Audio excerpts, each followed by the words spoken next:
দাঁড়িয়ে থাকা চার চাকা গাড়িতে ভয়াবহ আগুন। দুর্গাপুরের সেন মার্কেট এলাকার এই ঘটনায় নিমেষে আতঙ্ক ছড়ায় এলাকায়।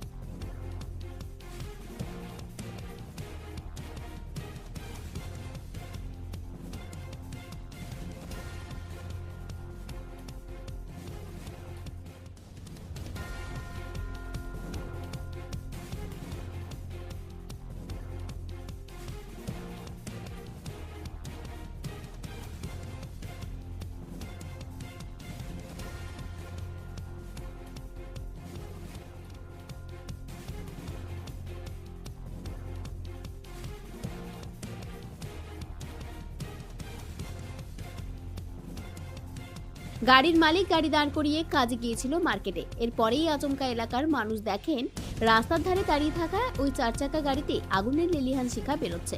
রাস্তার ধারে একটা গাড়ি দাঁড়িয়ে ছিল, আয়ুর্বেদিক ওষুধ বিক্রি হয় গাড়িটার মধ্যে। হঠাৎ করে আমরা এখানে সব ছিলাম লোকাল মানুষরা, দেখতে পেলাম যে হঠাৎ করে গাড়িটার মধ্যে আগুন লেগে গেছে। সাথে সাথে পুলিশকে ফোন করে পুলিশ ফায়ার ব্রিগেড নিয়েছে, তাড়াতাড়ি করে আগুনটা নেভানো হলো। কি করে লেগেছে কিছু বোঝা যাচ্ছে না, কিছু বোঝা যাচ্ছে না। গাড়িটা এমনি চলতে শুরু করলো? হ্যাঁ হ্যাঁ। গাড়ির চালক বলতে একটি বাচ্চার ছেলে এবং একটা বাচ্চার কম বয়সী মেয়ে এসেছিল। তো ওরা নাকি এই গাড়িতে ওষুধ বিক্রি করে। क्या कैसे लगा गाड़ी था गाड़ी में? नहीं पता, अभी तो 2 घंटे पहले तो मैं गाड़ी बंद करके गया हूँ, घर पे जाके चाय पानी किया और इन भैया ने फोन किया आधे घंटे 1 घंटे बाद। नहीं, उसका बाद क्या देखा? उसके बाद में आके देखा आग लगा हुआ, इन भैया ने बताया तब पता चली मुझे। इन्होंने फोन किया मेरे को, बाकी मेरे को कुछ पता ही नहीं था। क्या नाम है आपका? गाड़ी को अच्छे से लॉक वगैरह मार के सामान अच्छे से रख के मैं गया हूँ। খবর পেয়ে তড়িঘড়ি ছুটে আসে ঘটনাস্থলে কোকোভেন থানার পুলিশ। ছুটে আসে দমকলের একটি ইঞ্জিন। প্রায় 45 মিনিটের চেষ্টায় নিয়ন্ত্রণে আসে আগুন। আমরা যারা ফোন ছিল, একটা সেনমার্কেটের সামনে একটা গাড়ির মধ্যে একটা আগুন ধরেছে। একটা থানা থেকে কখন সাহায্য ফোন গেছিলো, আমরা এসে দেখি গাড়িটা প্রত্যেকের আগুন জ্বলছিল। হ্যাঁ, তো আমরা মোটামুটি দুটো জেট ইউজ করে আগুনটা কন্ট্রোলে আনি।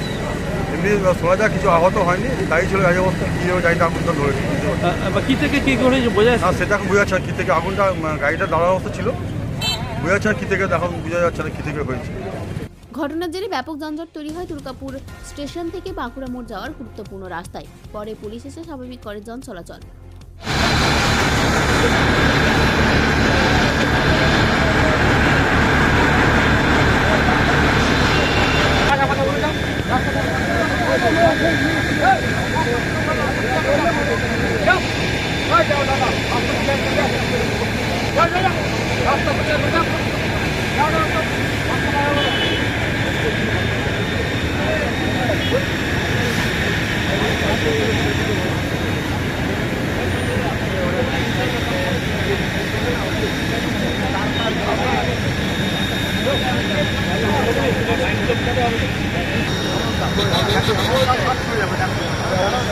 দুর্গাপুর থেকে অনুরাধা সেনগুপ্তের রিপোর্ট, খাঁটি খবর।